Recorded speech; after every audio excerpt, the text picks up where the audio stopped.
Assalamualaikum warahmatullahi wabarakatuh, sahabat-sahabat ngaso. Alhamdulillah kita diberikan nikmat kesehatan, bisa berjumpa lagi dalam program ngaso ngaji sore, tentunya bersama guru kita Ustadz Afif. Alhamdulillah di bulan Rajab ini salah satu judul yang sangat penting. Kenapa kita bilang penting? Karena setiap hari kita melakukannya, setiap hari kita melaksanakannya dari subuh hingga isya. Tapi kadang-kadang kita belum tahu bagaimana perintah sholat itu turun. Nah, dalam episode hari ini saya akan sedikit, kalau kita bedah keseluruhan, Masya Allah 30 menit nggak cukup Ustaz ya.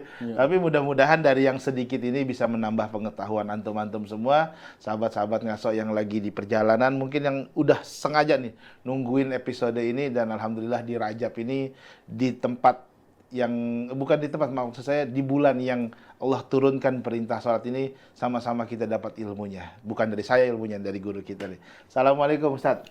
Waalaikumsalam. Kalau kita ngomongin Rajab tentunya identiknya dengan Isra Mi'raj Ustaz. Nah, peristiwa Isra Mi'raj yang sangat-sangat membekas di seluruh umat-umat muslim itu adalah turunnya perintah sholat.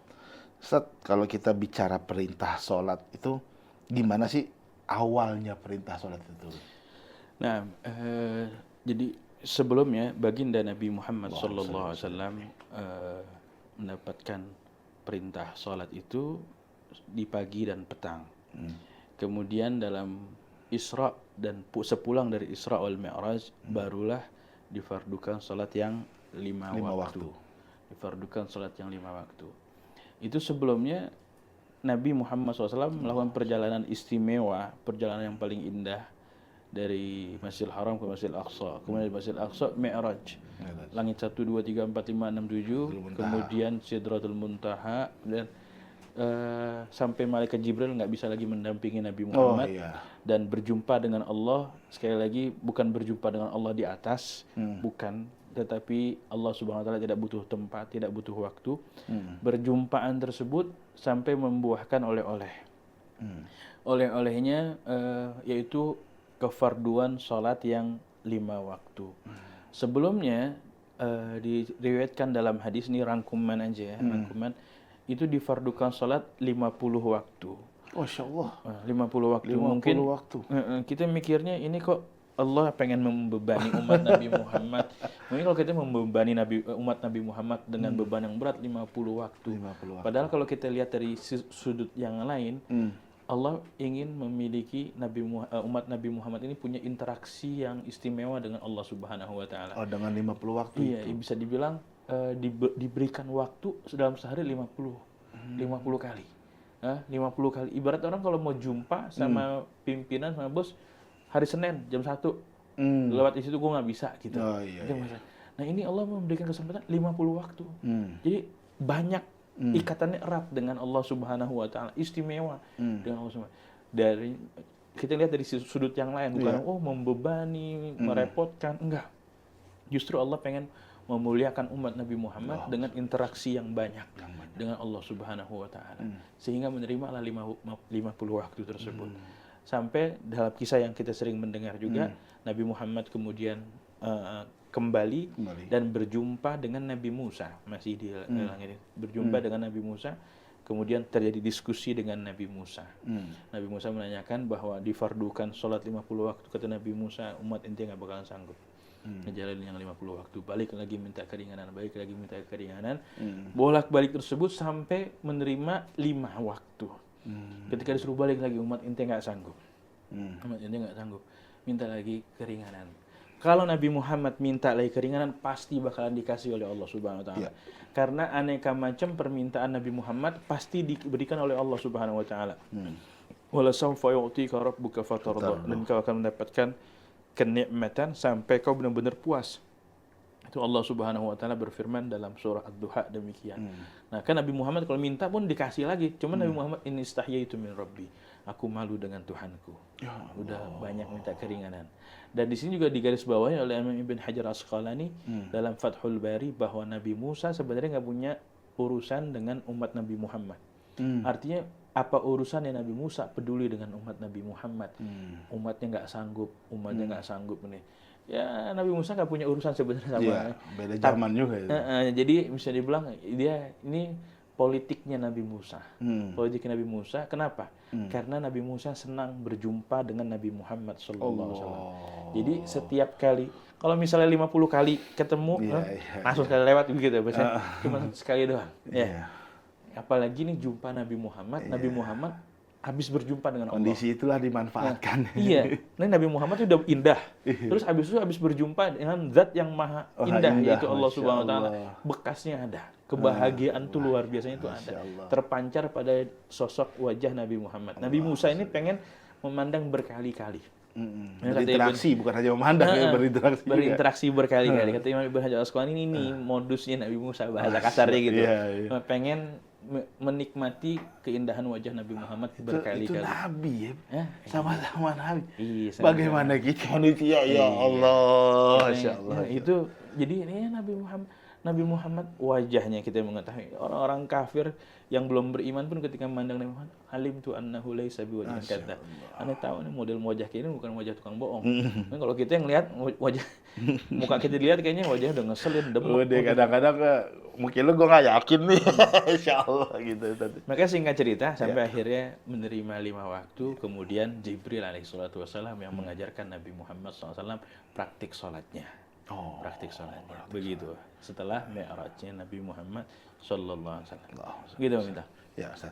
Sahabat-sahabat ngaso, itu dia tadi sejarah tentang bagaimana kita harus mengetahui perintah sholat turun. Ustaz, Ane pernah dengar, mungkin ini beberapa kiai, habaib, bahkan ustadz-ustadz dalam setiap ceramah sering nih ngomong nih, katanya sholatlah karena sholat itu tiang agama. Sebenarnya esensi tiang agama itu sederhananya bagaimana, Ustaz?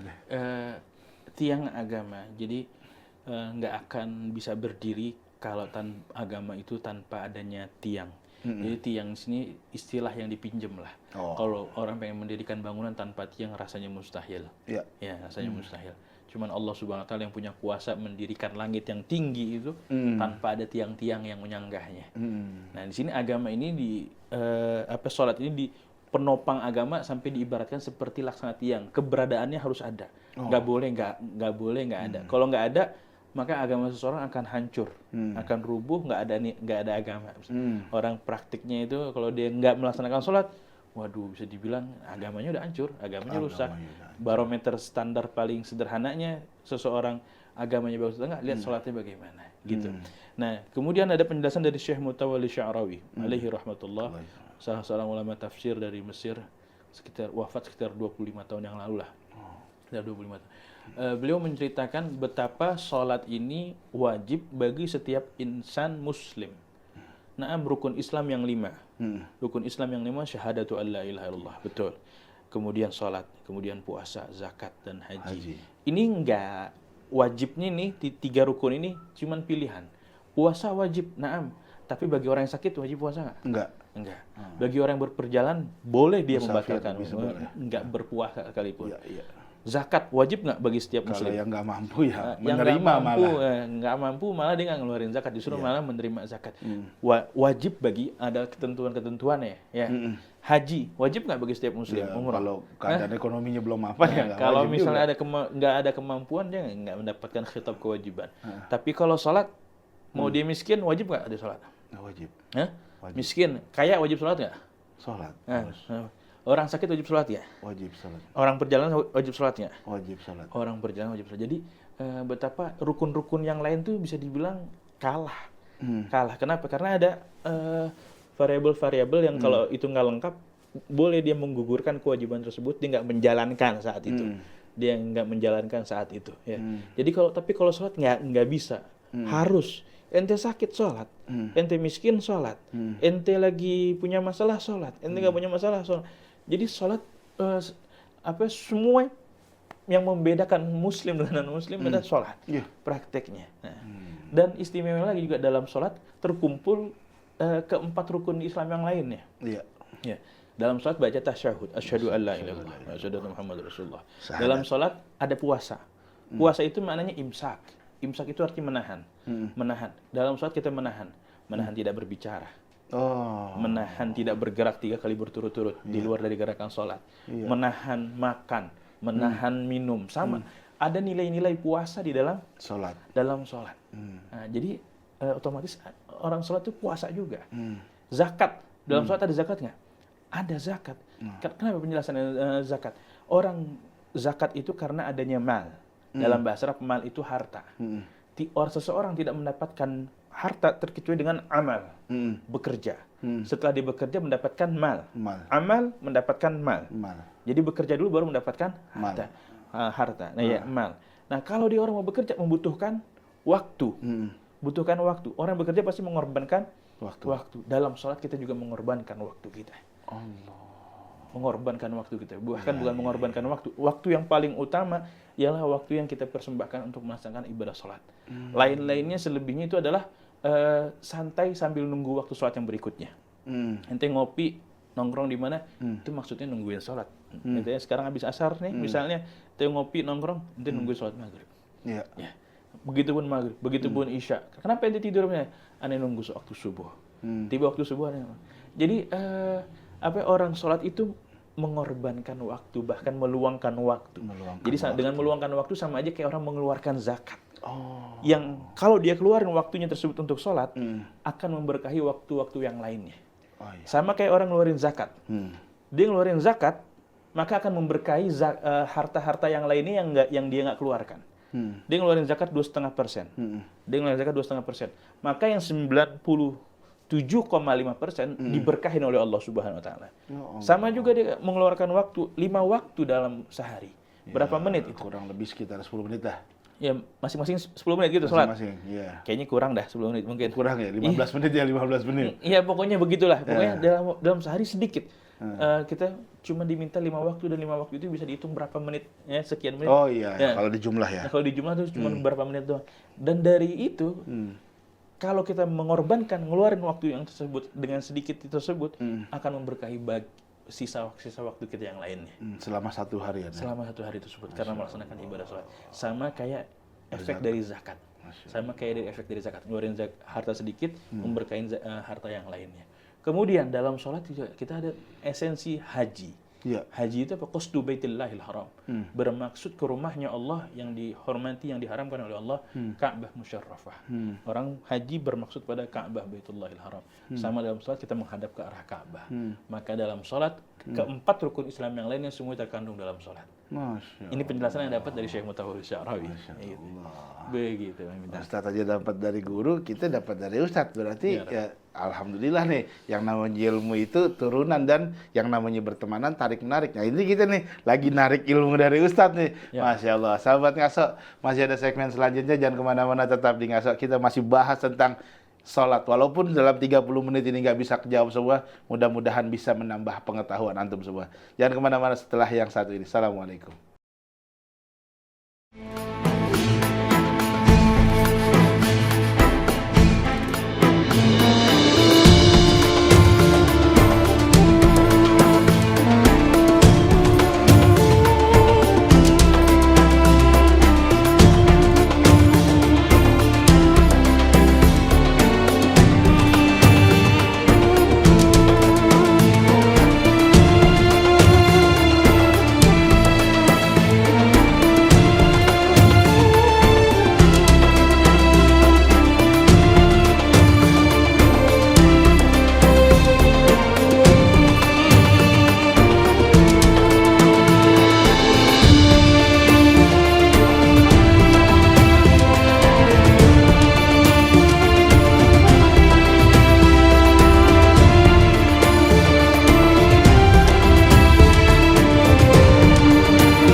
Assalamualaikum warahmatullahi wabarakatuh, sahabat-sahabat Ngaso.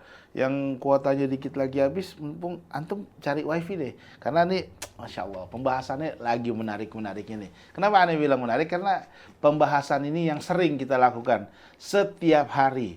Dan tadi Ustadz bilang, kita juga harus tahu gimana sejarah perintahnya sholat. Nah, ini lagi dibahas nih. Ustaz, tadi kan kita udah ngomong tentang tiang agama. Ini ada versi manusia nih, Ustaz. Versi manusia. Kadang-kadang punya ungkapan gini, Ustaz. Aneh sih percuma sholat kalau yang lainnya masih begini-begini aja gitu. Terus ada juga yang manusia nih, Ustaz, manusia. Nggak, aneh sih nggak, sholat mah gampang deh. Yang penting kan aneh santunin yatim. Yang penting aneh berbuat baik. Yang penting aneh mohon maaf ya, tutup aurat. Yang penting aneh kelakuan juga baik. Gimana Ustaz menanggapi itu? Nah, mungkin banyak orang yang memberikan penilaian percuma sholat tapi dia maksiat. Ya. Percuma sholat tapi dia. Kalau dia kemudian percuma sholat tapi dia maksiat. Sholat tapi maksiat. Kemudian dia akhirnya, ya udah deh mendingan gak usah sholat. Lebih parah lagi. Oh. Ketika dia mengklaim percuma sholat tapi dia sholat tapi maksiat, sholat berpahala, maksiat dapat dosa. Ketika dia udah nggak usah sholat lah, maksiat aja, maka dia ninggalin sholatnya, sebuah kemaksiatan berdosa plus tambah kemaksiatan lagi, maka lebih berat lagi dosanya. Ya Allah, jadi double. Maka lebih berat lagi dosanya. Dan itu juga kita juga harus menjadi penilaian bahwa kita ini makhluknya Allah, ada akhlak kepada Allah, akhlak kepada hambanya Allah. Kalau ada orang berbuat baik, dia peduli dengan sesama, suka bantu anak yatim, nolongin orang, tapi dia ninggalin sholat, kita bilang ini mah orang akhlaknya bagus, cuman dia nggak sholat. Nggak apa-apa deh, dia nggak sholat, yang penting akhlaknya bagus. Nggak apa-apa deh, dia nggak sholat, tapi akhlaknya bagus. Nah, ini nggak salah penilaian kayak gini, karena ada akhlak kepada Allah, akhlak kepada hamba Allah. Ketika dia berbagi, bagus akhlak kepada hamba Allahnya. Buruk akhlak kepada Allah. Kenapa? Dia dikasih nikmat tapi nggak mau mensyukuri nikmatnya, jalanin perintahnya. Maka dia orang nggak punya akhlak. Jadi nggak bisa bilang nggak apa-apa dia begini, nggak apa-apa dia nggak sholat tapi dia akhlaknya bagus. Nggak, akhlaknya nggak bagus. Begitupun juga ada orang sholat tapi mulutnya masih nyinyir gitu. Ya, apalagi pokoknya macam-macam itu sama, dia akhlaknya bagus sama Allah, sama kepada hamba Allah akhlaknya nggak bagus. Maka Rasulullah SAW pernah bilang, mar'atakumul lail tasumun nahar tu'dhi jiranah gala hiya finnar. Wahai Rasulullah, ada perempuan kerjaannya kalau malam qiyamul lail, siang-siang puasa, tapi suka ganggu tetangganya. Kata Rasulullah, la khaira fiha, nggak ada yang bagus dari perempuan tersebut. Kenapa? Dia masuk neraka. Kenapa? Karena nggak berbuat baik kepada tetangganya. Artinya ada akhlak kepada Allah, akhlak kepada hamba-hambanya Allah. Sama juga definisi soleh. Soleh itu al-qa'im bi hugugillah wa ibadih. Orang soleh itu yang menjalankan haknya Allah dan haknya hambanya Allah. Menjalankan haknya Allah salah satunya ibadah sholat. Menjalankan hak hamba-hambanya Allah, nolongin hambanya Allah. Ini makanya orang soleh itu susah. Untuk menjadi soleh itu perjuangan luar biasa. Ada orang yang senantiasa nolongin orang, nolongin hamba Allah, malam-malam dia nolongin, sampai akhirnya subuhnya bablas. Oh iya, haknya Allah yang nggak ada ya? Haknya Allah dia nggak jalanin. Haknya Allah dia nggak jalanin. Ada orang sholat sendirian ibadah aja, tapi dia nggak mau berinteraksi sama makhluk Allah. Hablum minan nas ya malah yang nggak ada. Malah haknya hambanya Allah dia nggak jalanin. Jadi nggak sempurna juga. Yang bagus tuh gimana? Ada aneh mau khalwat sendirian aja, udah nggak mau nyampur, aneh mau ibadah sama Allah. Bagus. Tapi lebih bagus lagi kalau ente beribadah pada Allah dan ada waktunya juga ente beribadah dengan perantara hamba-hambanya Allah Subhanahu Wa Taala. Maka ya ini untuk menjadi orang soleh itu perjuangan luar biasa. Perjuangan ya. Dan tidak menutup kemungkinan kita sama-sama lagi berusaha jadi orang soleh, Ustaz ya. Amin ya Rabbi. Masya Allah. Ustaz, lanjut. Sebenarnya pengertian di Al-Quran, mungkin di hadis, atau mungkin ceramah-ceramah yang pernah Anda dengar adalah amalan yang pertama dihisab itu sholat. Nah, sebenarnya apa maksud dari Allah untuk menghisab sholat kita itu, Ustaz? Jadi ada penilaian yang prioritas. Prioritas. Karena prioritas kayak kalau kita misalnya, ini nilainya udah bagus, yang lain udah dianggap bagus. Oh, Masya Allah. Maka ente kalau ente mau berjuang mati-matian dibagusin sholat. Bagusin sholat, mendapatkan kekhusyuan dalam sholat. Nanti insya Allah puasanya bagus, zakatnya bagus, ibadah haji umrohnya dianggap bagus. Ya itu jadi, maka di sini kita mau berbicara tentang keunggulan sholat dibanding yang lain. Oh iya. Ya nanti kalau mau beramal lihat apa maksud. Sayyidina Habib Umar itu menceritakan di video di Malaysia ketika berhadapan dengan mereka yang terjerumus di LGBT. Ya. Sayyidina Habib Umar, makna kalamnya Sayyidina Habib Umar itu ketika ada yang menceritakan dia masih LGBT, dijauhin apa semua. Ketika Sayyidina Umar, ente jalanin semua perintahnya Allah Subhanahu wa taala. Waktunya sholat, waktunya puasa, punya kelebihan rezeki zakat, waktunya bisa haji umrah. Nanti Allah yang akan mengambil dia dari keterpurukan. Jadi kalau ente nakal, jahat, paling enggak satu pintu jangan ente putus, yaitu sholat. Aneh pencuri, aneh. Salah tuh semua kemaksiatan. Tapi ente masih sholat nih, masih ada harapan baik. Kenapa? Ente masih punya tali jalan pulang pada Allah SWT. Tapi kalau ente udah nggak ini, plus nggak sholat juga, waduh, itu talinya untuk jalan pulang tuh susah banget. Ya, talinya untuk jalan pulang tuh lebih sulit. Tapi kalau ente dia mabuk, dia ini masih sholat nih, itu harapannya besar. Insya Allah dengan sholatnya dia bakal diangkat dari keterpurukan berbuat yang dengan haram. sholat. Salah satu pintu sholat. Begitu minta. Insyaallah. Ustaz, ini sebelum kita masuk ke segmen 3, Anda punya pertanyaan ya Ustaz, pribadi. Anda pernah dengar kalimat adalah sholatlah dengan keadaan semampumu. Kadang-kadang mohon maaf ya Ustaz ya. Ustaz kan tadi bilang sholat. Kalau sakit sholat, nah itu gimana sih Ustaz pengertiannya? Nah, sholat dengan keadaan kemampuan kita ya dalam fikih luas. Nah, praktik sholat idealnya al-qiyam al-qadir, kemudian ruku, kemudian sujud, tidak. Tapi itu semuanya bakalan gugur kalau emang ini orang tersebut dalam keadaan sakit dan tidak memungkinkan melaksanakan itu rukun semuanya. Itu masih toleransi ya Ustaz? Toleransi nggak menjalankan semua rukunnya. Tapi tetap dia melaksanakan sholat. Orang nggak bisa berdiri harus sholat duduk, nggak bisa duduk ya rebahan tiduran, nggak bisa rebahan tiduran gimana? Ya. Dengan gerakan matanya dia mungkin dia hadirkan isyarat.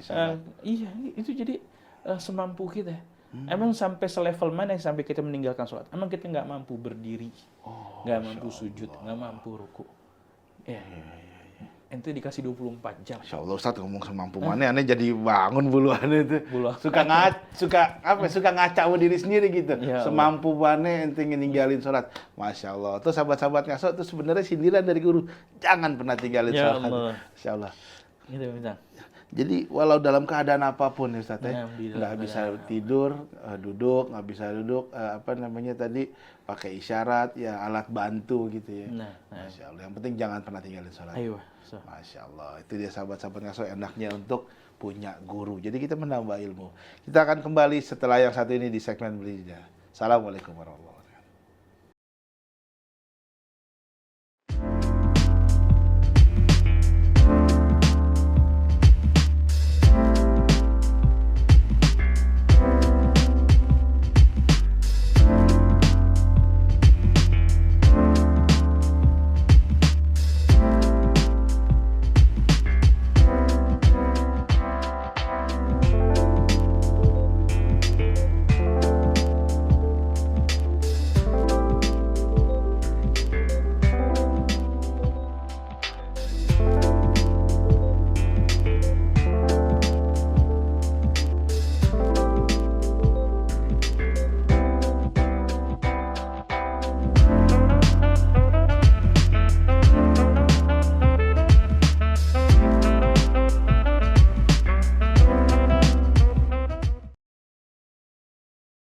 Assalamualaikum sahabat-sahabat ngaso. Masya Allah, tadi kita di segmen 1 udah udah didengar penjelasan Ustadz tentang perintah turunnya sholat. Masya Allah, itu menambah ilmu banget, khususnya buat Anda pribadi.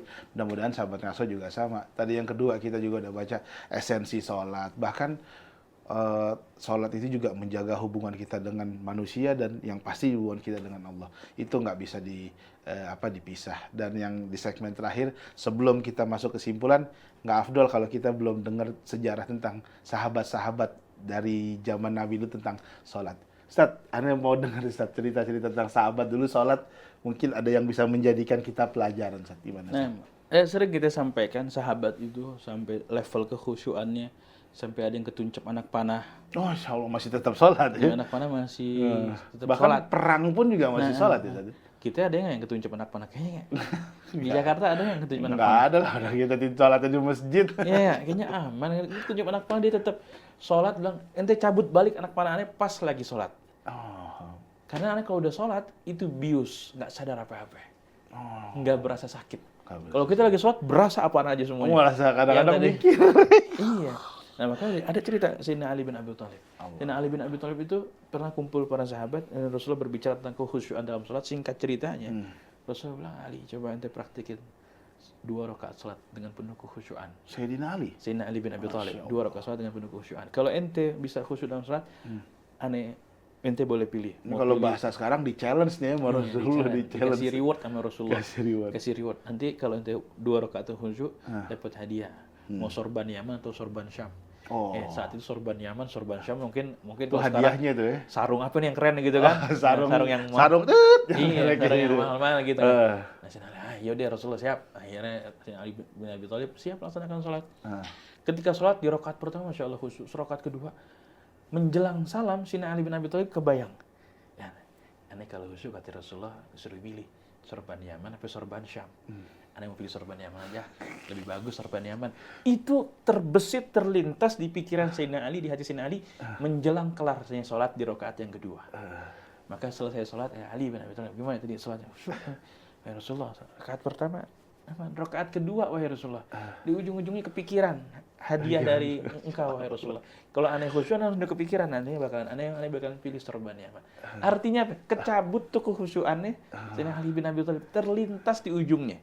Itu Sayyidina Ali bin Abi Thalib masih terlintas di ujung. Kalau kita dari awal, Masya Allah. dari Itu takbiratul ihram langsung. kelas sahabat Nabi ya, Iya, Allah ya. makanya khusyuk itu innamal khusyuk beta khusyuk.